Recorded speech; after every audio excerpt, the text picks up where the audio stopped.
NASA's Johnson Space Center, Executive Director of the Space Frontier Foundation, Chairman of ProSpace, and award-winning Director of its annual March Storm Congressional Lobbying event, and is Managing Partner at Exodus Consulting Group.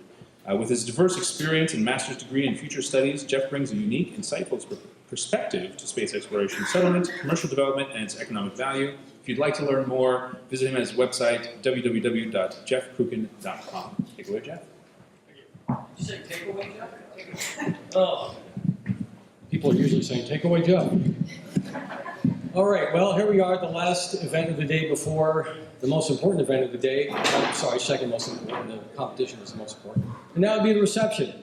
So, but that doesn't mean I'm going to go any faster than I normally would. So I really want to take advantage of the panelists that we have.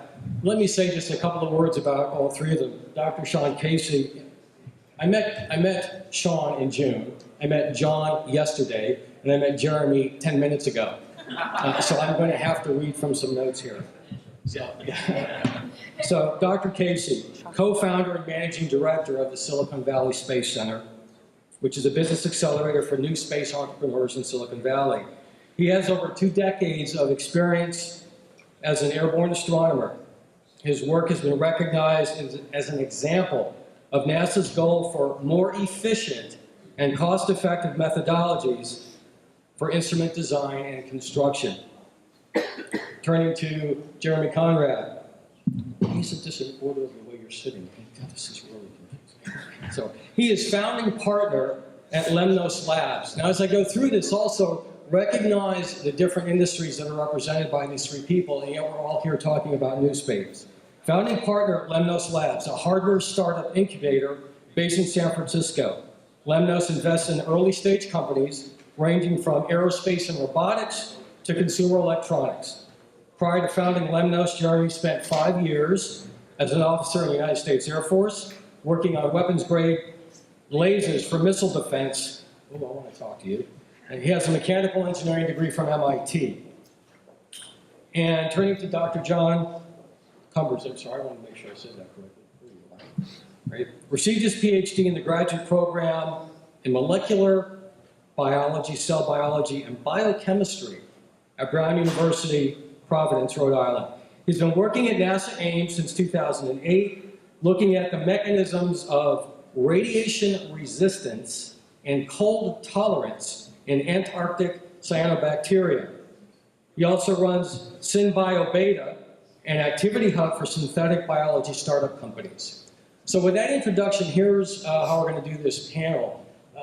Sean has got a couple of slides and opening remarks, and then John has a single slide and some opening remarks. Jerry has 0 slides. There's that again, and some opening remarks. And then after that, I've got a couple of questions in mind that I'd like to pose to each of you, and then open it up to the audience. So with that, I'd like to ask Sean, if you would please, to come up.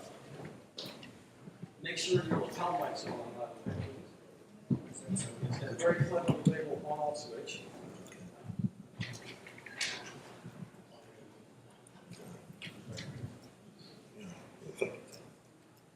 Okay, great. So thank you very much. I'm the managing director of the Silicon Valley Space Center. We're here in the Bay Area. We're generally located over at the Hacker Dojo. Silicon Valley Space Center is also a member of the Commercial Spaceflight Federation, and in that capacity, I'm a member of the Suborbital Applications Research Group, which I see as a big developing area for suborbital spaceflight, X-Core, Virgin Galactic, those things.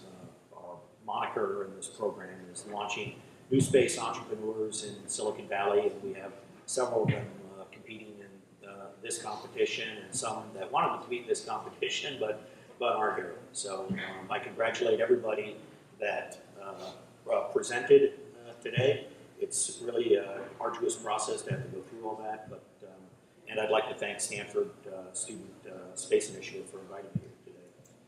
So this is a slide I presented at the PayPal Galactic rollout, and to me it was interesting because of all the companies that are represented, and these are companies that some of them have been around for over a decade, SpaceX and Orbital, but a number of others are new entries.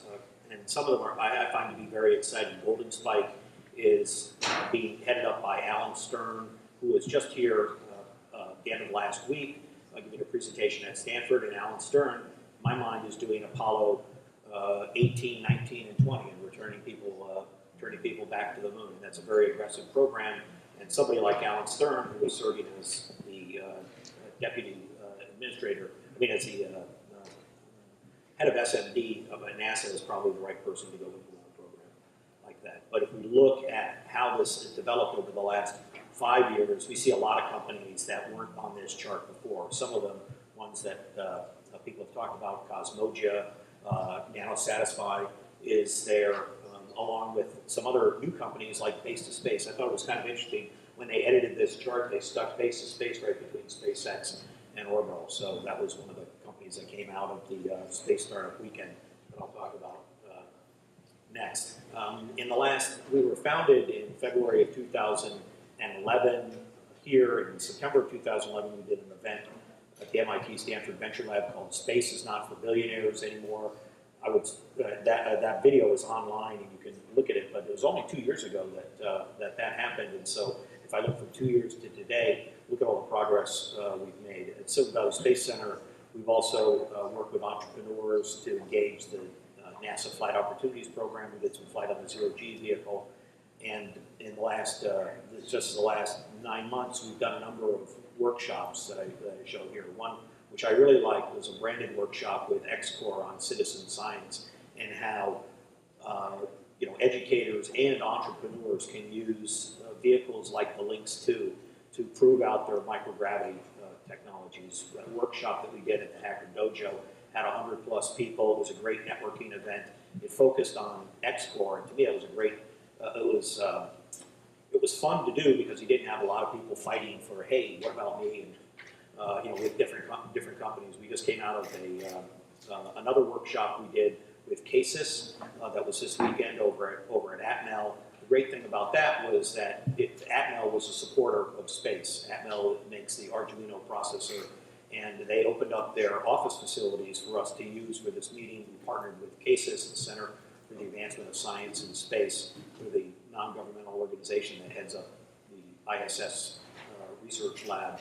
And so that was an opportunity for entrepreneurs to engage facilities in low Earth orbit for building out their technologies, whether it's bio or materials or stem cell type research. So that will, videos for that workshop will be available online. And then one of the other events we did during the summer, and both John and Jeremy have participated in some of our events, but the Space Startup Weekend, which I really enjoyed, where entrepreneurs can come together and build out companies. The Base to Space company that I featured in one of the other slides was one of the companies that won that competition. And a couple of weeks ago, I was down in Texas giving a talk about the activities that we're doing for space in Silicon Valley. And people in Texas are like, gee, we'd like to bring some of that stuff down here. How do we do that? So I think we're here at Silicon Valley, we seem to be holding our own and making good progress on that. One of the things that I'm very keen on that's coming up is a bid that we're doing for that NASA aims for Moffett Field through the GSA. And if you're an aerospace company and you're interested in this, please let me know. This is for the airfield, and we're basically trying to serve this developing space community through the acquisition of the airfield for use as an airfield plus as an incubator and as office space and lab space for the Bay Area. So this is a proposal which is we're sending in on the 20th, and if you're interested, please let me know. And in the end, I have one comment about companies. And this is a story I like to tell of, I went to Hertz. I had some problem with my car and I needed to go rent a car. And they said, hey, have you heard about our Hertz 24/7? I'm like, hey, what's that about? And they're like, well, you just show up with a dongle and you can kind of rent a car on short order. And I'm like, oh, it's like Zipcar. And like, how many people here in the Bay Area, how many people are familiar with Zipcar? And then how many people are familiar with the fact that Zipcar was purchased last year for about $400 million, or close to $500 million as an acquisition. and then as a response to Avis's acquisition of Zipcar, now Hertz and Enterprise have comparable offerings. And to me, this is how entrepreneurship works. There's also, what everyone remembers, all the stories about why are you going to be Zipcar? How are you going to disrupt this market that includes all these big rental car companies? And in NewSpace, I believe this is what we're about. We need to successfully demonstrate commercial space, we need to have a return on investment. We need to be building companies created by entrepreneurs and disrupting the existing players. Because the existing players, when those companies are successful, hopefully they'll acquire those companies. There'll be a payout for investors, and this is pretty much how the new space industry should function. So with that, I'll just turn it over to you, Jeff. Sean, thanks very much. So at this point, I'd like to ask.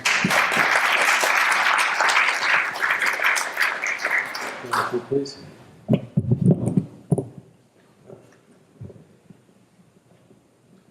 So I just wanted to display one slide, which I think talks about a new potential market opportunity that space entrepreneurs should be aware of. So it's not particularly about incubation, but I'm happy to discuss topics on incubation. We talked about revenue and return on investment, and on the left-hand side, you can see the cost of a single person in space. You can see the cost in two terms. The first is the mass, and the second is the dollar value of that mass. And the dollar value is calculated from a very low estimate of the cost to launch to the ISS per kilogram of mass, of about $5,000 per kilogram. The true value is probably, or the true cost is probably nearer to $10,000 or $20,000 if you look at even the lowest provider, which is the Dragon capsule at the moment. But even on this really low estimate, if you add up everything that a human needs to survive in space, which is about a kilogram of oxygen, about half a kilogram of food, water, about 4 kilograms of water. The total for all of that, the food, the oxygen, and the water is about 5 kilograms. If you multiply that by the cost per kilogram, it's about $27,000 per person per day in space. That doesn't include any of the washing water, which adds up to about 25 kilograms. The total for all of that is about $164,000 per person in space. That's just to survive all the inputs that you need and to wash. We're recycling about 85% of that at the moment, which is not a bad number, but that means there's still 15% of that water, or 15% of $164,000 that's sitting on the table. So I think these offer real opportunities for entrepreneurship, for innovation in sustainability, and SpaceX is taking care of launch. I think Bigelow is taking care of habitation. I don't think that habitation on planetary surfaces is going to be a big problem. I think the next frontier is going to be sustainability, and how do we survive there, and how do we stay there, and how do we reuse the resources that we already have there. Now if you look on the other side in terms of the outputs, number one on that chart is carbon dioxide. If I'm in space, if I'm on Earth, wherever I am, the food I eat is oxidized from the oxygen that I breathe in, and the carbon dioxide that I breathe out is a kilogram. A kilogram of CO2 per person per day in space. This is the thing that we're not doing very well at the moment in terms of NASA on the space station, because for every kilogram of CO2 that I breathe out, 1/3 of that is vented out the side of the ISS as methane. So if you now look at the dollar value of kilogram, a dollar value of a kilogram of CO2, it's about $5,000. If you look at 1/3 of that being methane, about 333 grams per person per day, over the total lifespan, a year on the space station with 8 people is about $3.5 million worth of methane that's just being invented into space at the moment. So putting dollar values on these numbers, which NASA traditionally doesn't really like to do, you can see exactly the inputs and the outputs and the possibility for revenue if we can start fixing that CO2 or methane back into something useful. It's useful in orbit, it's useful on the ISS, but now think about Elon's colony on Mars or Golden Spike's people on the moon, and then let's think about resources in terms of how we can recycle those and provide revenue and profit back to the investors in your startup. Thanks. John, thank you. Before you take the slide down, I'm saying this tongue in cheek, but yet just to generate a little bit of thought. The first thing that occurred to me when I looked at this is a large percentage of the cost that is associated with washing, right? So if we can figure out how to get a huge number of handy wipes up there at a low cost and tell the astronauts to wash every third day, then NASA could clearly get by on a smaller budget. So, how do you address the washing cost? And we're not addressing it. We're not washing any clothes at the moment. It's just throw them away when they're dirty. Thank you. Go ahead, Chairman, please.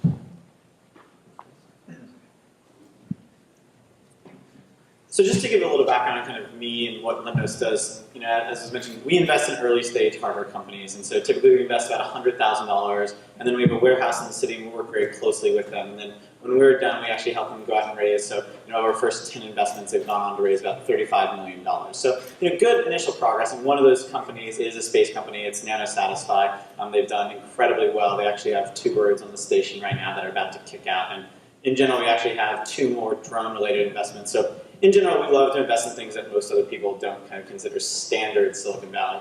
What I want to talk about today is just kind of how the venture ecosystem works. So we get about a couple applications from space companies a month, and a lot of them we have to reject kind of out of hand. And a lot of it comes down to, I think that there's a very discrete way to look at how kind of the Silicon Valley ecosystem works. And the kind of crazy thing to me, we've been doing this for about 2 years, is that there's way more interest to invest in space and aerospace and really high-tech stuff than there are venture investable companies to do so. So to start, I just want to give you a little bit of perspective of how it works. So the biggest problem we find when I look at a space company is they come in and they say, I need to raise $10 million out the gate. It's like, that's not how this game works. So there are a couple instances, and I think the biggest problem is that if you look at 3 or 4 of the biggest kind of known new space companies, SpaceX, Blue Origin, Planetary Resources, they either had a billionaire founder or they found money from like a high net worth individual. And just in general, that doesn't work. So what we actually see is typically we invest 100 grand. And then when we're done with them, our companies go raise between $500,000 and $2.5 million. And then after that, for a Series A, they're going to go raise between $5 and $20 million. And then in a Series B, you can get anywhere between $30 and $80 million. And the important thing to keep in mind through all that is that you have to hit discrete milestones at each of those steps. So if you come to us and you have a new launch vehicle, honestly, I don't know if anyone but Elon and Jeff Bezos could ever do that. Ever. No matter how good your technology is, no one will ever fund it. Because there's no way to fit a new launch vehicle into those discrete chunks of money.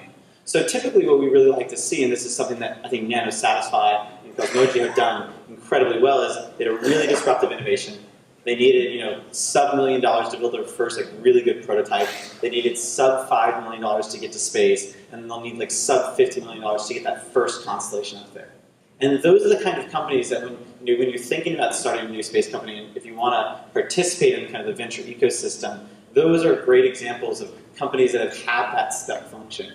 Another one of our companies, which is, it's a drone company, it's called Airware. And, they did this massive Series A, this $10 million Series A from Andreessen Horowitz. But for them, they had working prototypes, they had their first couple of customers, and they'd done that all for less than a couple $1 million. And one thing that I think is really interesting, and one reason I'm really bullish on space startups in general, is that the growth of the suborbital market to validate. So I know that Blue Origin's doing more suborbital stuff. People like Virgin Galactic are really interested in pushing that. And the ability to use that first suborbital flight to either prove that you have initial functionality or that prototype works, that might be that first check mark that the later stage investors need. So if you can get and go prove something in suborbital for less than $5 million, that's how you can unlock that $30, $40 million. You need to maybe do that first full build. And then also, just another perspective is that a lot of these industries aren't big enough. So if you're catering necessarily to the International Space Station, for most Silicon Valley investors, the opportunity there isn't hundreds of millions of dollars a year in revenue. So that's why we think that there's a lot of really interesting stuff going on in CubeSats and small sats, or telecom, and those are markets that venture guys can look at and say, I see how you could be $1 billion company. And the problem with something like the International Space Station or a lot of the government contracts is, not only do you have to be $1 billion company, you need to be there in less than 10 years. And so that's the kind of constraints that the ecosystem has. And if you guys have questions about it, I'm happy to answer them afterwards, but please come and find me. But that's, as I said, we get a couple applications a month from people who I find the technology is really exciting, really interesting, but there's $50 billion of capital kind of just up the street, and they have a very specific way of looking at the markets. And aerospace in general is something that they get excited about, they are really interested in, but they've got at the end of the day to be able to cram that into kind of the boxes that they've created. Thank you. Jeremy, thanks very much.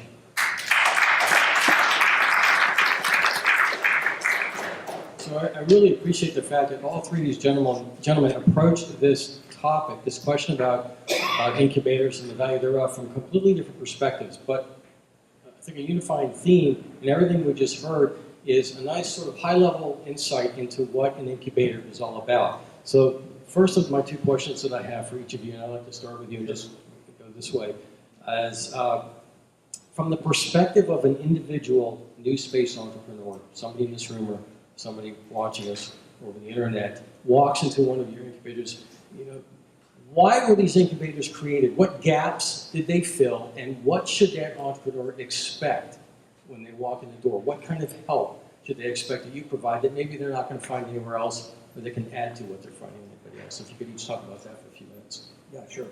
From the Silicon Valley Space Center perspective, I find it's more of an impedance matching. I don't see that in the aerospace industry we've got a great track record of building out aerospace companies. A lot of them come out of the defense industry, and I just don't think people understand how this startup and investment process works. So when people come to me, they usually say, well, here's pretty much, the formula that you need to follow. Number one is you've got to be thinking about something that's going to be a big market that's going to get people be excited about it. And then step through, what is your product offering associated with that, and then, how are you going to reach out to customers, and what are the economics of your model. Sometimes, from an aerospace perspective, you need to have novel thinking about problems. And one of the things I liked about Peter Plotcher's Nano Satisfy was Peter is building a program that interacts with a lot of people. So it's basically a shared time facility, and that a lot of people can engage those resources while they're in orbit. So they try and just sort of give a reality check for how your startup can be funded and can make those initial steps, much like what Jeremy was talking about. It's not going to be a $100 million seed round, but you're going to have to get started and then show some milestones along the way. That's kind of the key for anybody. Do you find that a lot of times that there's really a severe reality check that ends up occurring in those initial conversations, that they just totally had a misperception of how easy it might be or what the right path was? It comes and goes. It comes and goes. I would say half of them probably come in and there's probably not much you can do about it. But for the other half, I think they just need some help connecting with the reality of the situation here in Silicon Valley. And there is we're getting a lot of positive press on this, and that's improved over the last couple of years. And I guess events like the business plan competition help to advertise the possibilities. And most importantly, our industry, the aerospace industry, needs to get educated about the startup process.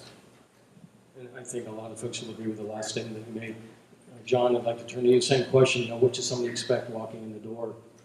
So I straddle two industries, the biotech industry and the space industry, and they both have real high capital at the beginning. So I think for those two industries, you need some sort of infrastructure in terms of hardware, in terms of equipment.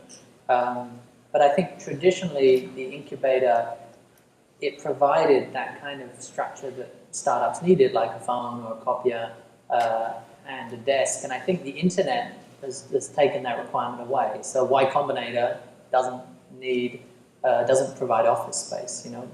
The startups can be anywhere. I've visited a few. We're just running out of multiple apartments joined together in Mountain View. So I think for our industries, it's very different from software industries.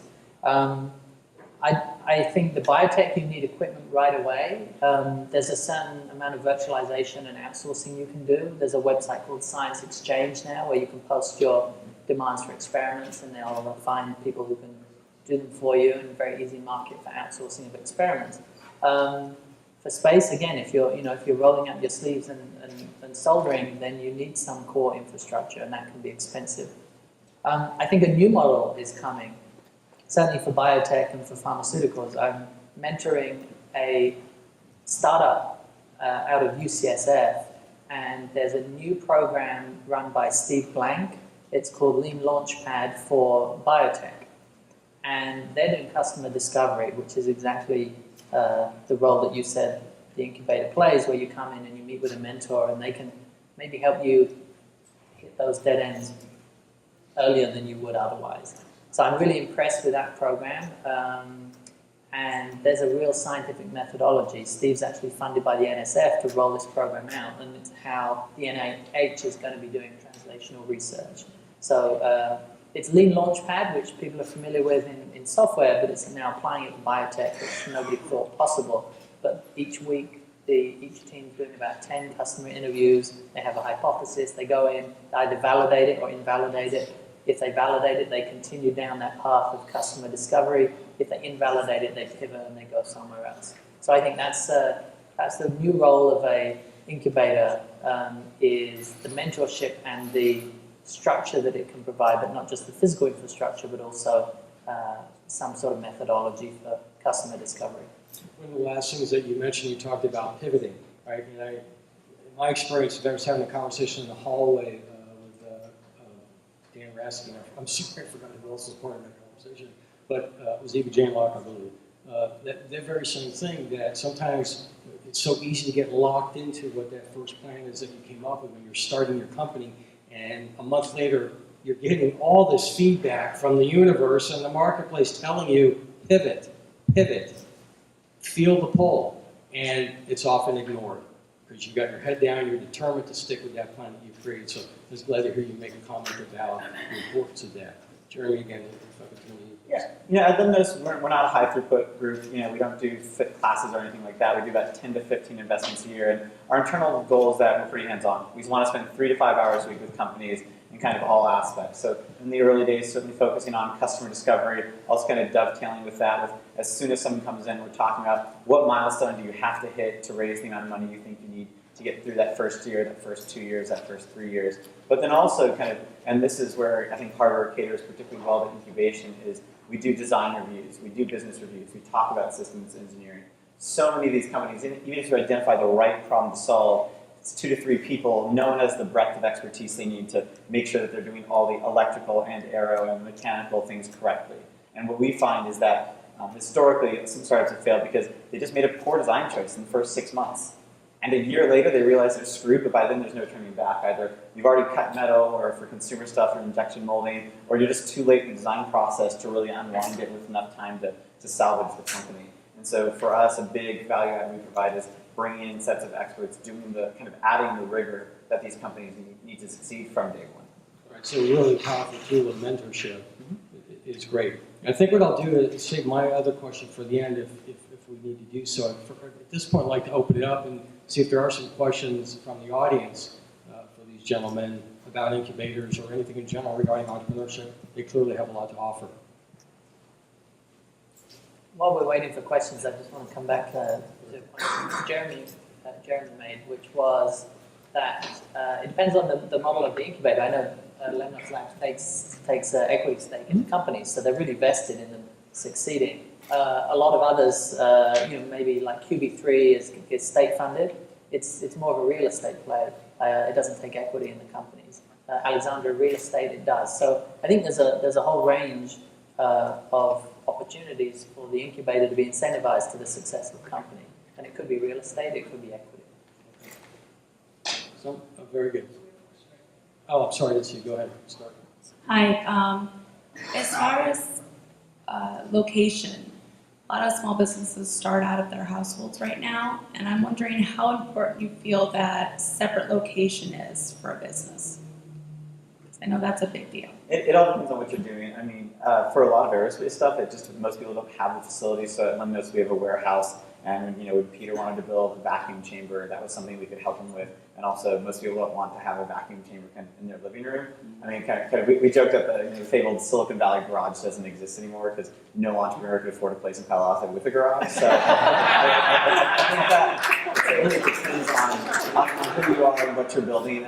But I mean, we're trying to remain as scrappy as possible. And if you can or have the facilities to operate out of your house or your living room, for a lot of startups, that makes a lot of sense.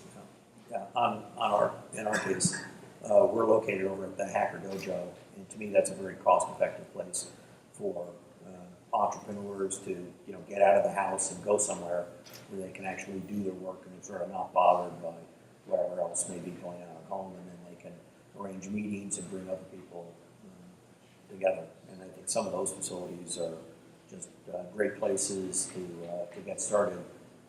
We ended up there after having gone over to the Red Rock Coffee Shop in 2010 for a bunch of work we needed to do.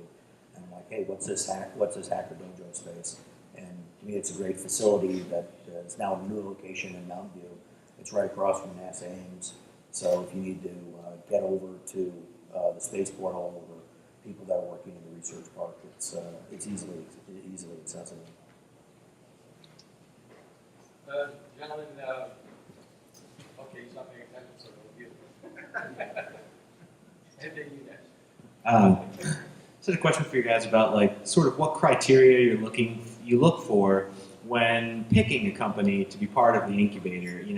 Things like capital that they've already raised, or technology readiness level, or what kind of team, working prototype, just general idea. I mean, I'm sure it varies, depending on what the project is and what the incubator is, but sort of a baseline. Yeah, for us, I mean, we want teams of 2 to 3 people. We like them engineering heavy, TRL 3, 4, depending on the industry is something we're very fine with, usually a duct tape prototype. And that's where we invest in. And as I said, we typically do about $100,000 checks. And so we have to see that you can get to a milestone with that. But we like to get the first money, and we're totally fine if you've never raised any money before. I'd say same sort of thing, team experience. If it's biotech, then you need to see some wet lab experience. Or if it's space related, then I think again team and experience are the 2 critical ones.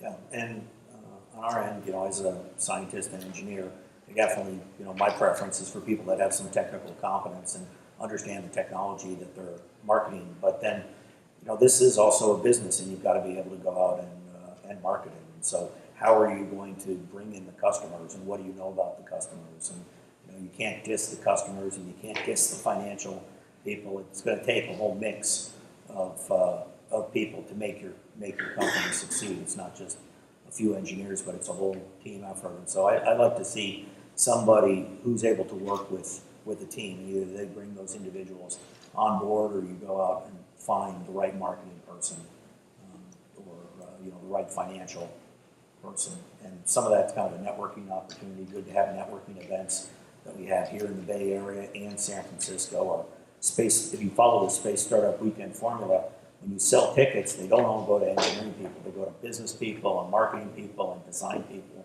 because you're not in the engineering or science business. You're in the business of business, which is selling a product, making sure customers are happy, knowing what your customers want, and being able to listen to your customers. So I tend to look for companies where the ego is kind of checked at the door.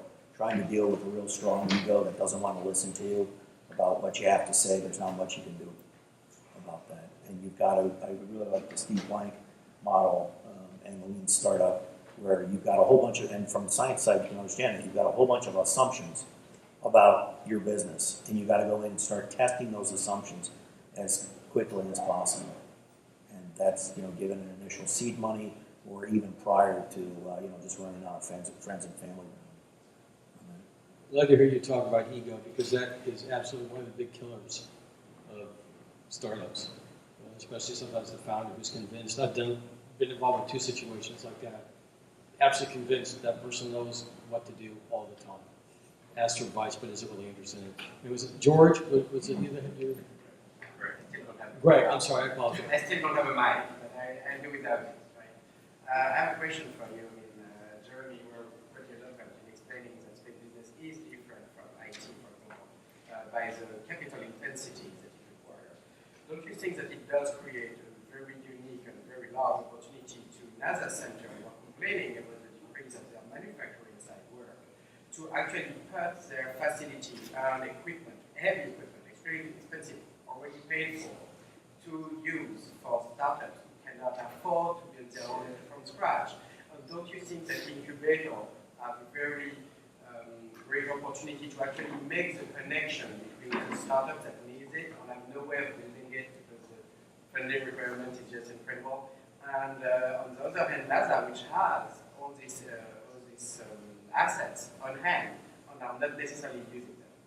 Absolutely. I mean, with one of our startups right now, we're actually, they came to us and they said, we really need a wind tunnel. And so we went through our network. We actually, with NASA Ames, you can use something like a Space Act Agreement. But what we actually found is that for the timeline they needed, the NASA probably couldn't meet that timeline. And so we actually found a contact at UW. And so we're currently pretty late in negotiations with them to have them spin up and start to use a wind tunnel. And that's certainly, from my perspective, that's something that I do. And that's, I think, as for any incubator, it's like, for any given startup founder, you look at what do they take time doing, and anytime you can shorten that, great. And so for us, part of that thing is like knowing who to go to for investment, but also specific facilities, and then also the ability for us to really negotiate with them and say, hey, we can bring you 1 to 2 deals like this a year, or 1 to 2 customers, because they're always looking to prorate, especially at places like NASA where the overhead can be kind of crushing at times. I think you need to know where the dark fiber is in the industry and where are the resources to take advantage of.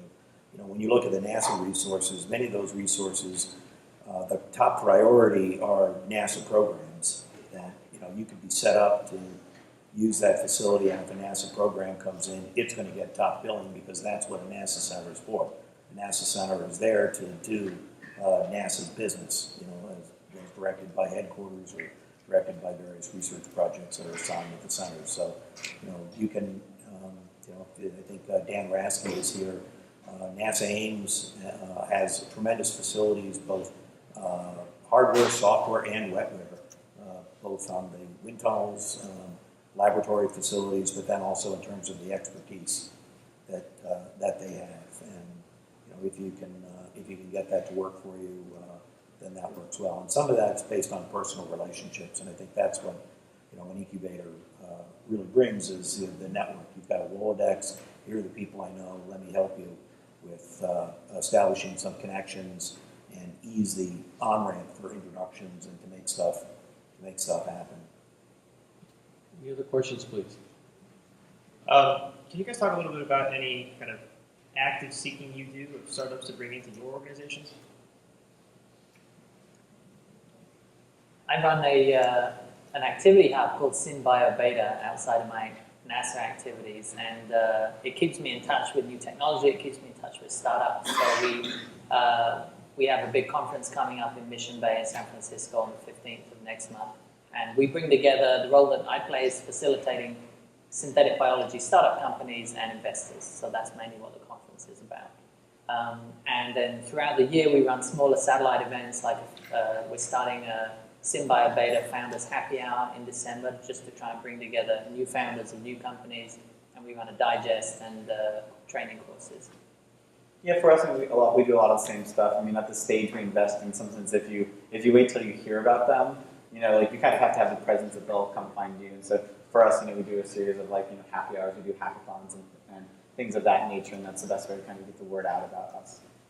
Yeah, absolutely. That's we do a series of tech talks with the AIAA. We hold those at the Hacker Dojo. We do them on a monthly basis, and I'd say I use that as a venue for bringing in people to talk about what they're doing and have a discussion. Early on, we had Peter Plotzer, we had Tim Benedictus from SkyCube, we had Zach Manchester from his KickSat effort, and you just got to have your ear to the ground. With any incubator, you're really looking for, quote, the new thing. And so any networking events that you go to, certainly go to alumni events and talk to people. I interact with John and Jeremy for the events that they hold. I'm always looking for, where can we connect up good ideas as startups and then in the space area. Any more questions? Thank you. So I'm looking from the perspective of an incubator as a business model where you're bringing businesses in, but then you're taking either real estate or, for instance, a portion of their company to help fund yourselves. Seeing how that's the risk that you're taking. Have you ever come to a situation where you find that you're low in resources to maintain, you're low in capital to maintain the resources that you're offering to your companies, where you need to go to find either outside partners or investors to come in to keep the incubator going? So actually, for us, we're a venture capital fund, so we have outside investors, and then we just have an ops budget on top of that. So when we invest the money, we take equity. So that's explicitly the model. I mean, for us, as a venture capital fund, you're expecting a payoff over a 10-year period, so you get a management fee to just run ops, and that's how that works for us. But there's lots of different models. Yeah, on our model, we take an equity share in the companies and then participate in their early stage angel rounds on this, and just work through various other activities that we do to keep the doors open. Any other questions? We have time for maybe one or two more. All right, I'll go ahead and close out then with the second question I was thinking about. And really flipping the coin from the first question I asked you, I imagine each of you can think of scenarios where people walked in with the wrong expectations. So what should an entrepreneur not expect to find from each of your incubators in general? What kind of support should they not be looking to in an incubator? There is an answer to that question. They shouldn't be looking for cotton wool. One of the criticisms of incubators is that they provide too much protection, and that it takes longer for the startup to really hit the ground because they're being protected a little bit by a nice desk and a happy hour and a coffee machine. And I was chatting with Mark Bonger, who's one of the mentors for one of the teams here with Lux Research, talking about what we're going to talk about in this panel. He said, a ship is safe in the harbor, but that's not what a ship is for. I thought that was a nice analogy. Yeah. So they shouldn't expect too much comfort. No, it's interesting. No. I just, I'm always willing to talk to people, but you've got to come with your ideas and be ready to hit the road and start doing some work on this. I have a hard time when people say, "Hey, I'd like to do a startup. Tell me what I should be doing." Sometimes I usually sit down and ask people, "Well, what are your interests?" Because unless you're really passionate about something, then you're kind of not going to go anywhere. So when people come in and they say to me, "Gee, I'm not quite too sure what I should be doing," then I usually just take time with them to sit down and say, "Well, what are the things that you'd like to do? What are the things that you're interested in doing? What are your kind of hobbies and other activities?" And see how you can kind of engage that to create a startup environment, a startup. But in terms of just handing somebody, "Oh, look, here's a magic formula. Why don't you go do this?" And it's kind of independent of who that individual is. You're not going to get that, and you're not going to get just a ton of my time just jawboning about stuff that ain't true, and that there is a due diligence phase on this. So you're just it's either up or out. And I think for us, occasionally we run into problems where people think that we do the engineering as the hardware incubator. And so for us, we're not going to do the CAD for you or things like that. I mean, we need people who I can spend 2 hours with, and we talk about product market fit and discuss the feature set of a product. But then they're the one that either goes and verifies it, or they're the one who runs through it and builds the first couple of iterations. We're not we don't we've never made investments 2 MBAs just because that's not our model. Our model is we need people in teams that are balanced but engineering heavy to really be able to execute on the stuff that we talk through. John, anything else you want to add? Gentlemen, sitting in these chairs, I feel like we should sit here and wait for our cigars and brandy. But if you would please put your hands together and thank Sean, John.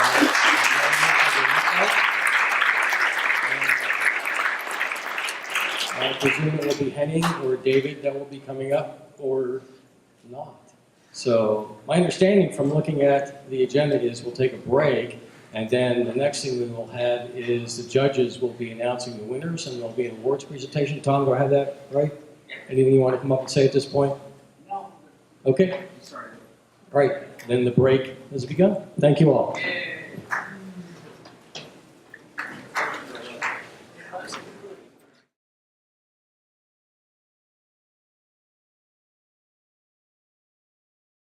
Of space. Atmel makes the Arduino processor, and they opened up their office facilities for us to use for this meeting. We partnered with CASIS, the Center for the Advancement of Science in Space, through the non-governmental organization that heads up the ISS research lab.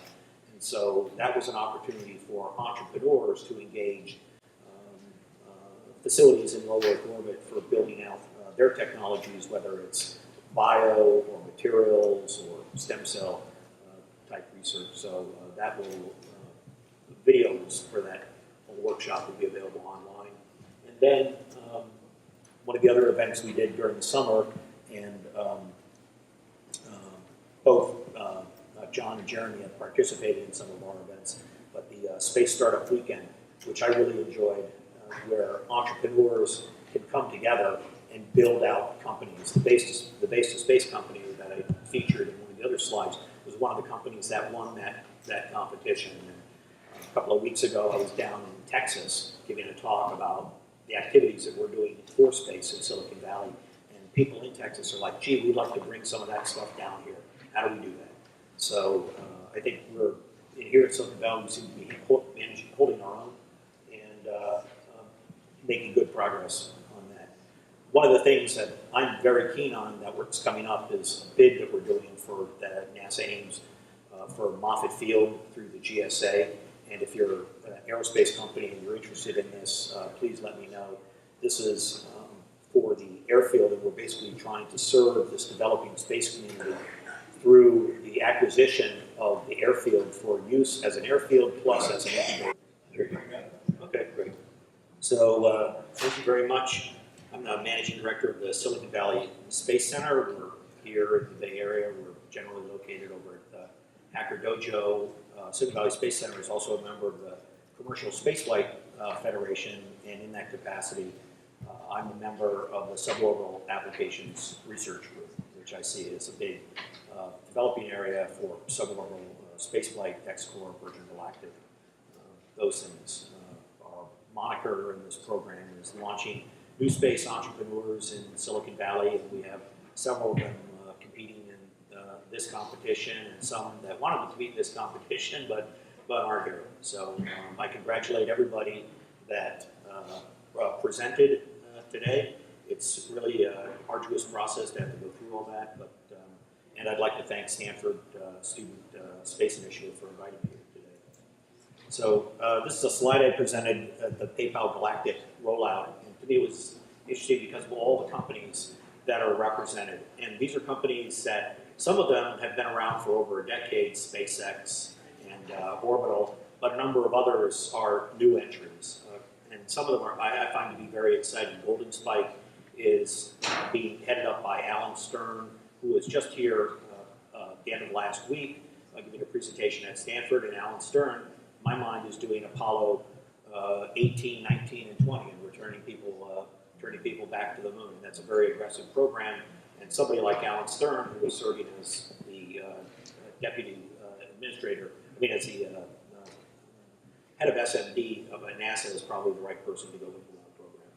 Different industries that are represented by these three people, and yet we're all here talking about NewSpace. Founding partner at Lemnos Labs, a hardware startup incubator based in San Francisco. Lemnos invests in early stage companies ranging from aerospace and robotics to consumer electronics. Prior to founding Lemnos, Jeremy spent 5 years as an officer in the United States Air Force, working on weapons-grade lasers for missile defense. Oh, I want to talk to you. And he has a mechanical engineering degree from MIT. And turning to Dr. John Cumbers, I'm sorry, I want to make sure I said that correctly. Right. Received his PhD in the graduate program in molecular biology, cell biology, and biochemistry at Brown University, Providence, Rhode Island. He's been working at NASA Ames since 2008, looking at the mechanisms of radiation resistance and cold tolerance in Antarctic cyanobacteria. He also runs SynBioBeta, an activity hub for synthetic biology startup companies. So with that introduction, here's how we're going to do this panel. Sean has got a couple of slides on opening remarks, and then John has a single slide and some opening remarks. Jerry has 0 slides. There's that again, and some opening remarks. And then after that, I've got a couple of questions in mind that I'd like to pose to each of you, and then open it up to the audience. So with that, I'd like to ask Sean, if you would please, to come up. Make sure your lapel mic's on. It's a very clever label on-off switch.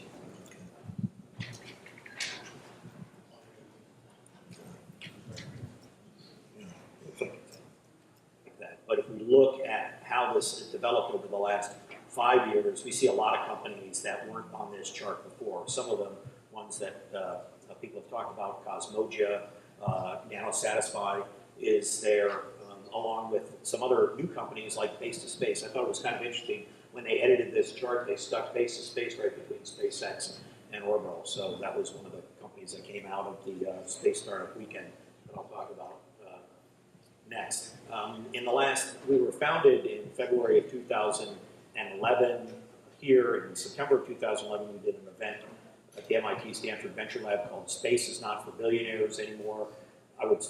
That video is online and you can look at it, but it was only 2 years ago that happened. And so if I look from 2 years to today, look at all the progress we've made. At Silicon Valley Space Center, we've also worked with entrepreneurs to engage the NASA Flight Opportunities Program. We did some flight on the zero-G vehicle.